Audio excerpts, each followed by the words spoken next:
एक युवती बगीचे में बहुत गुस्से में बैठी थी। पास ही एक बुजुर्ग भी बैठे थे। उन्होंने उस परेशान युवती से पूछा, क्या हुआ बेटी, इतनी परेशान क्यों हो? युवती ने गुस्से में कहा, पति की गलतियों के बारे में बताया। बुजुर्ग ने धीरे से मुस्कुराया और युवती से पूछा, बेटी क्या तुम बता सकती हो तुम्हारे घर का नौकर कौन है? युवती ने हैरानी से पूछा, क्या मतलब? बुजुर्ग ने कहा, तुम्हारे घर की सारी जरूरतों का ध्यान रख कर उनको पूरा कौन करता है? बुजुर्ग ने पूछा, तुम्हारे खाने पीने की और पहनने ओढ़ने की जरूरतों को कौन पूरा करता है? फिर युवती ने बोला, मेरे पति।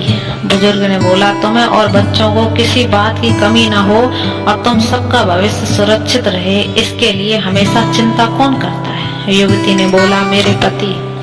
बुजुर्ग ने फिर पूछा, सुबह से शाम तक कुछ रुपयों के लिए बाहर वालों की और उनके अधिकारियों की खरी खोटी बातें कौन सुनता है? फिर युवती ने कहा, मेरे पति। बुजुर्ग ने कहा, परेशानी और गम में कौन साथ देता है? फिर युवती ने कहा, मेरे पति। बुजुर्ग ने कहा, तुम लोगों के अच्छे जीवन और रहन सहन के लिए दूर दराज जाकर सगे संबंधियों को, यहाँ तक कि अपने माँ बाप को भी छोड़कर जंगलों में भी नौकरी करने में कौन तैयार रहता है? युवती ने कहा, मेरे पति। बुजुर्ग ने कहा, घर के गैस, बिजली, पानी, मकान, मरम्मत, रख रखाव, मनोरंजन, भविष्य, स्कूल, ऑफिस, ऐसी ना जाने कितनी सारी जिम्मेदारियों को एक साथ लेकर कौन चलता है? युवती ने फिर से कहा, मेरे पति। बुजुर्ग ने कहा, बीमारी में तुम्हारा ध्यान और सेवा कौन करता है? युवती ने कहा, मेरे पति। बुजुर्ग बोला, एक बात बताओ, तुम्हारे पति इतना काम और सबका ध्यान रखते हैं, क्या कभी उसने तुमसे इस बात के पैसे लिए हैं? युवती ने कहा, कभी नहीं। इस बात पर बुजुर्ग बोले कि पति की एक कमी तुम्हें नजर आ गई, मगर इतनी सारी खूबियां तुम्हें कभी नजर नहीं आई।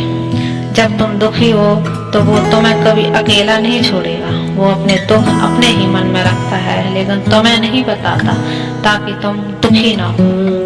हर वक्त हर दिन तुम कुछ अच्छी बातें सिखाने की कोशिश करता रहता है ताकि वो कुछ समय शांति के साथ घर पर व्यतीत कर सके और दिन भर की परेशानियों को भुला सके।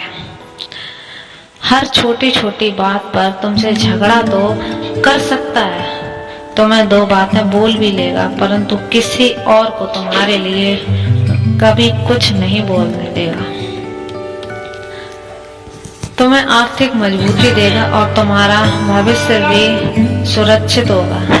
कुछ भी अच्छा ना हो फिर भी कहेगा, चिंता मत करो, सब ठीक हो जाएगा। माँ बाप के बाद तुम्हारा पूरा ध्यान रखना और तुम्हें हर प्रकार की सुविधा और सुरक्षा देने का काम वही करेगा। तुम्हें समय का पाबंद बनाएगा। तुम्हें चिंता ना हो इसलिए दिन भर परेशानियों में घिरे होने पर भी तुम्हारे 15 बार फोन करने पर भी सुन लेगा और हर समस्या का समाधान करेगा। चूंकि पति ईश्वर का दिया एक स्पेशल उपहार है, इसलिए उसकी उपयोगिता जानो और उसकी देखभाल करो।